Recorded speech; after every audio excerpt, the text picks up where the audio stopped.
everybody, it's me, GhostCritic. It's the end of a working week finally, and now I have a week off work so I can sit back, relax, partake of the grape, and well, let's talk some comics, should we?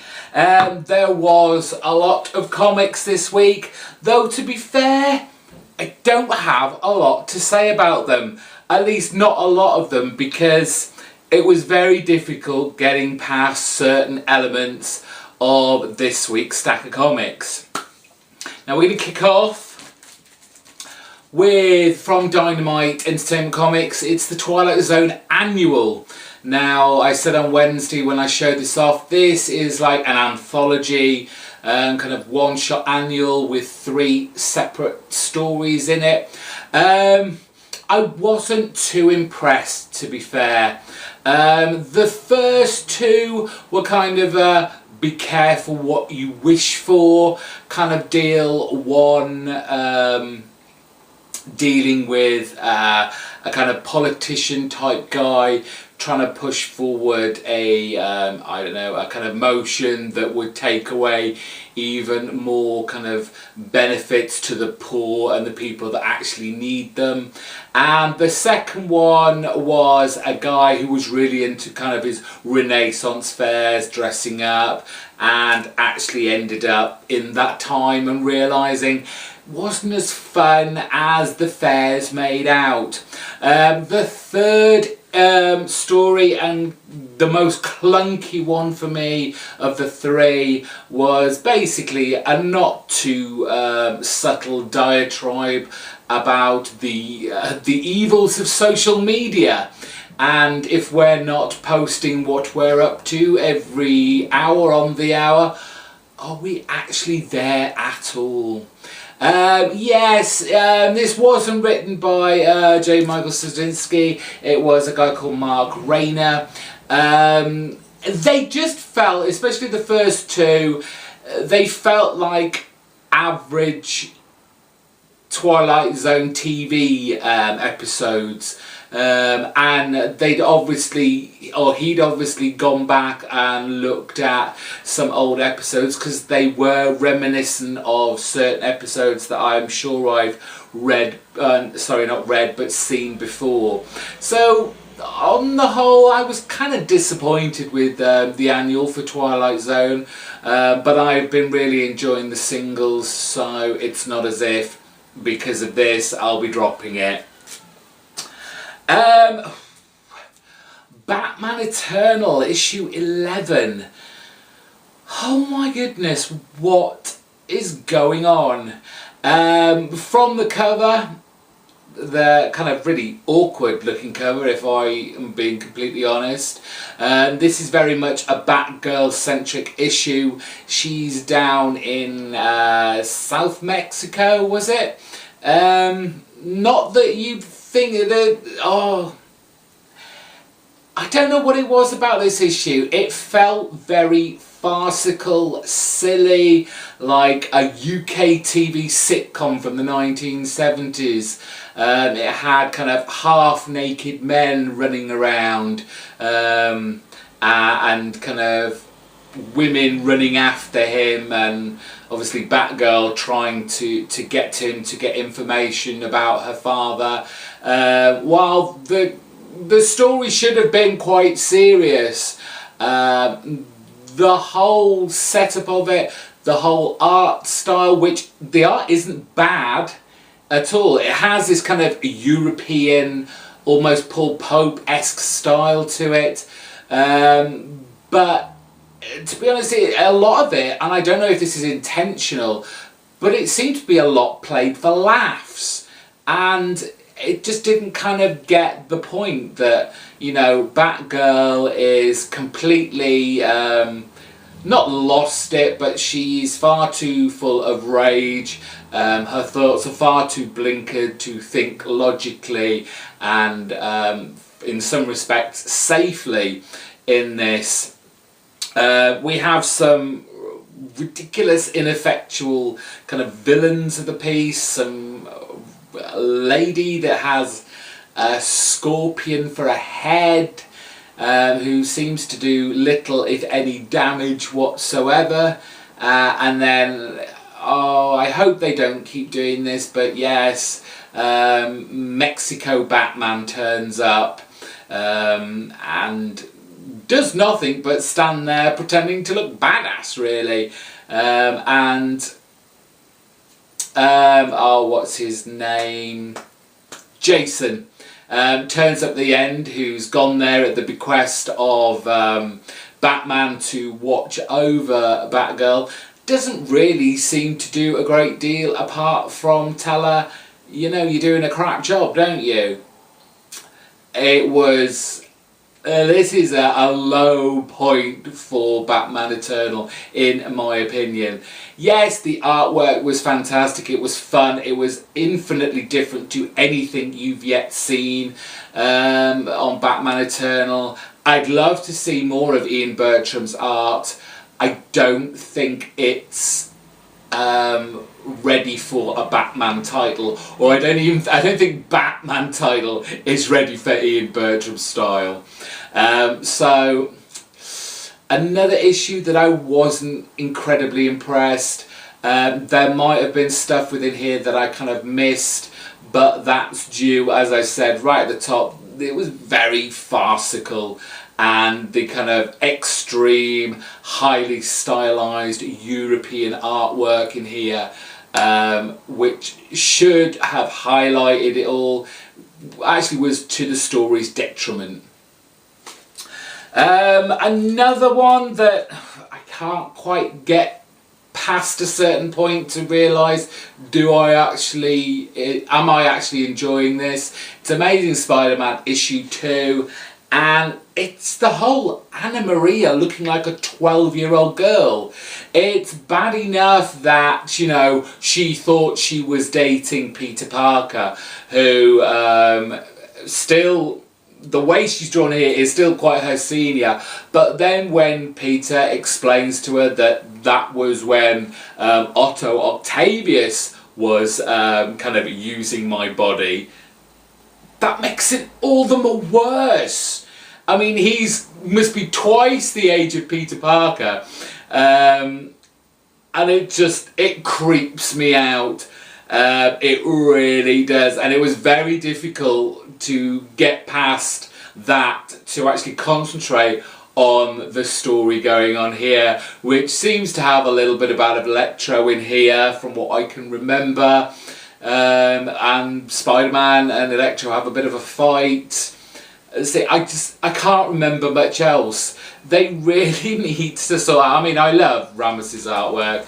I think he does draw a great kind of Spider-Man universe, and the way he characterises all our players in the book, apart from Anna Maria.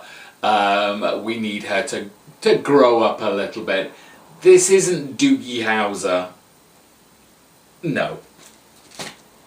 Moving on to an issue number 1 from IDW, Winter World, and we have another apocalyptic future. This time it feels very much like Mad Max in the snow, basically. We have the Earth, I'm presuming it's the whole Earth, is covered now in snow. It's a whole winter wonderland. And we have these kind of disparate groups of people trying to eke out a living, a life, scavenging as and where they can, and it seems to centre on this couple, this man and the woman. And is it a badger? Is that a badger I see? And they're basically going from wherever they've come from to wherever they're going, and on the way kind of like making sure they have enough food and water and supplies basically to keep them going. This was very much a setup issue which didn't really lead to much apart from we had a kind of cliffhanger ending, I would say, though it wasn't exactly, you know, original, where they've come across a band of not very nice people who decide to chase them down. The artwork in here, who's the artwork by Rodriguez, is actually a really nice glossy paper, which makes it feel even nicer and look shiny and new. I'll give issue 2 a go. Let's see where it goes. I would think this isn't a patch on the original series, but like I said, this is very much more a setup issue that didn't really set up a lot. On to issue 7 from Image, Alex and Ada, and again we kind of gently progress onwards with Jonathan Luna and Sarah Vaughan's story of a future where we have robots, AI, living with us as kind of normal people, but without kind of a sentience. Although, you know, there are a certain element that want their robots to be a little bit more human than robot. Alex takes Ada to his grandmother's for dinner, and there are some kind of amusing scenes between Ada, who we now know obviously has sentience, meeting the grandmother's kind of AI robot who doesn't. Or you never know. You never know with this. He may just be better at hiding it than Ada, because as hard as Ada tries to keep up the pretense of her still just being a subservient robot, the grandmother sees right through it, and then we kind of get this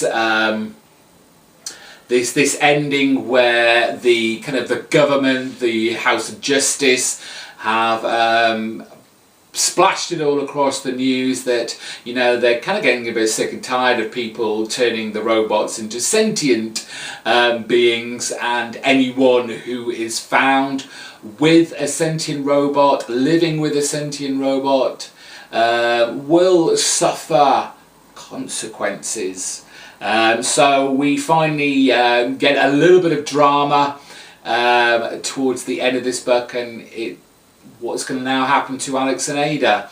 I really enjoy this. It's, like I said, it just gently moves things along at its own pace, and you kind of get a much more in-depth character flow. You learn much more about these characters rather than rushing through it all and skipping over the layers that this book does push forward. So if you want something a little bit more sedate, a little bit more thought-provoking, try grabbing this in trade when it comes out. I think you might be pleasantly surprised. The Unwritten Apocalypse. We're at the halfway point now, and it seems that everyone's after this object called the Manim. No one's actually quite sure what the Manim is, but it's going to be kind of, I think it's going to be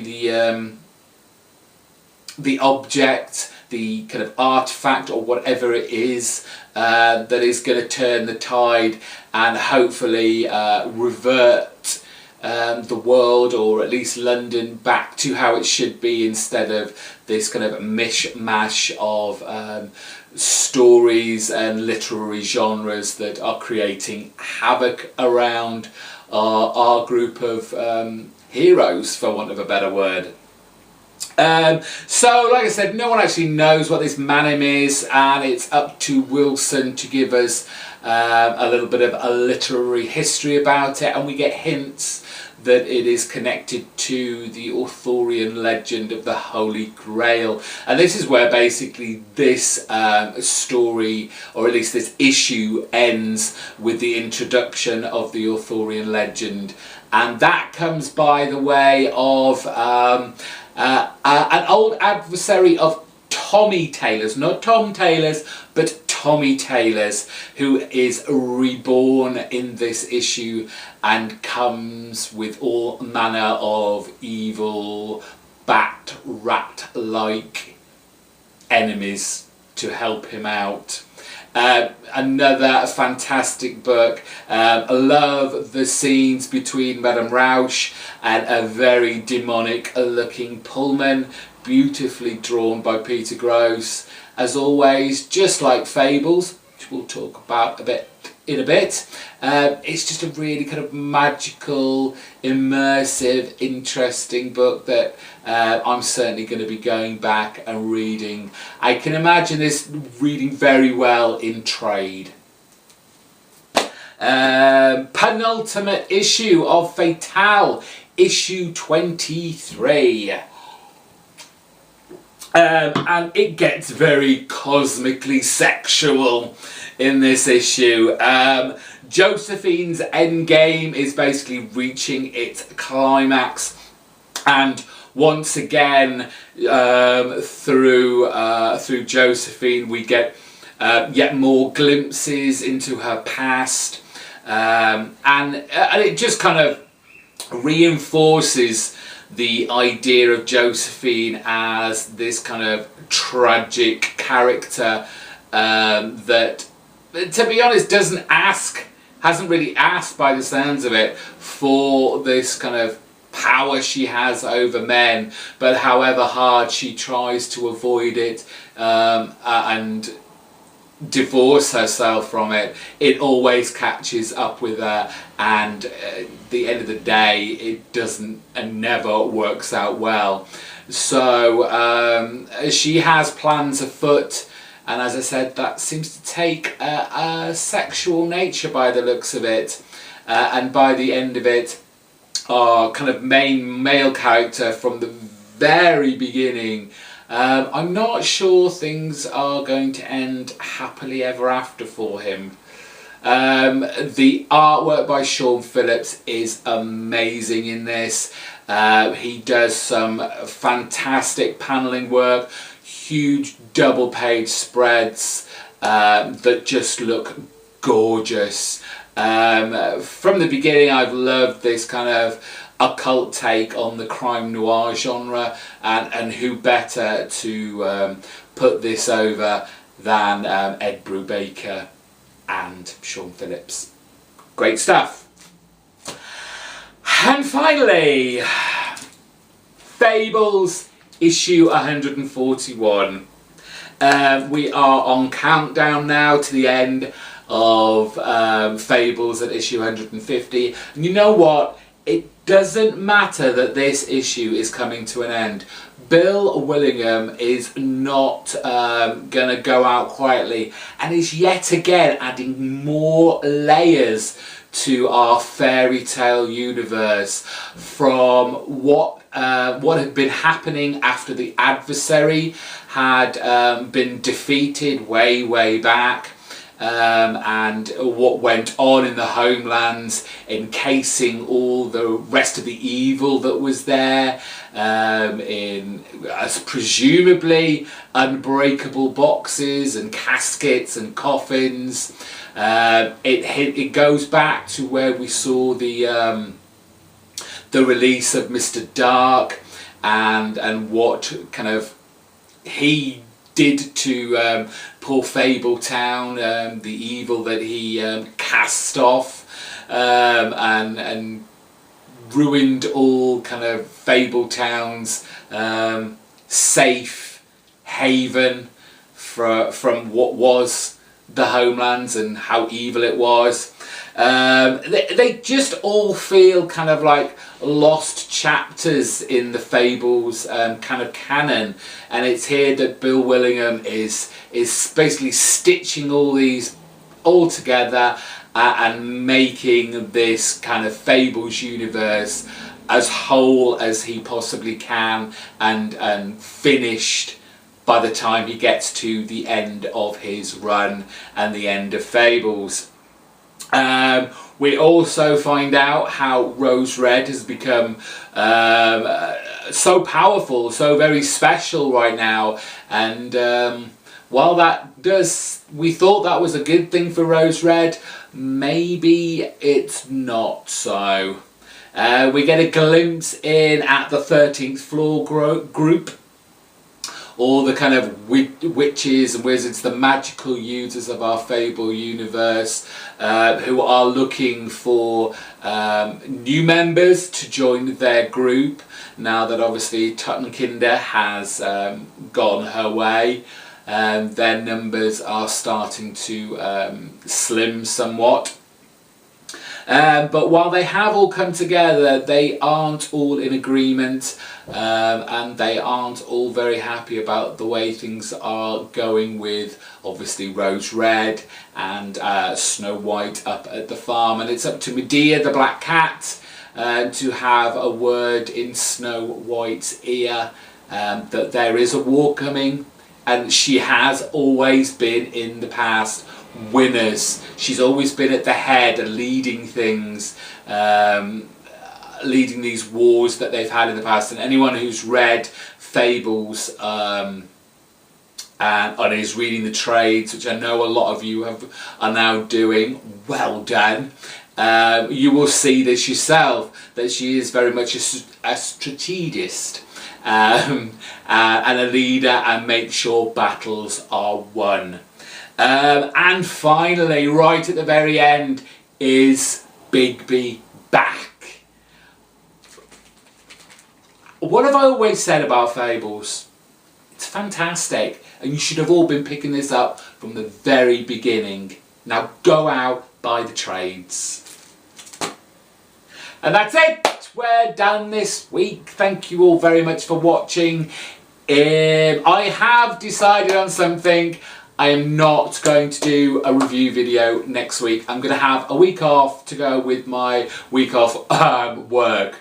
There will only be the one video next week, and that will be my Monday question of the week, where I'll be posing you a question and I'll be answering all your questions. And some of your questions this week to me have been fantastic. I can't wait to answer them in the video for Monday. So next week there will only be the question of the week video. And I guess it all leaves me to say is, if this is your first time here and you don't want to miss any of my videos, hit that subscribe button. It's the only way you're not going to miss them. Give me a big thumbs up. I love the thumbs up. And comments down in the section below. I'll try and respond to as many as possible. It may take me a bit longer this week, given that I'll be away a lot, but I'll be looking in from time to time. Till next week, and the week after. Enjoy your weekend. Have a great week. I shall catch up with all of you very soon. Bye bye.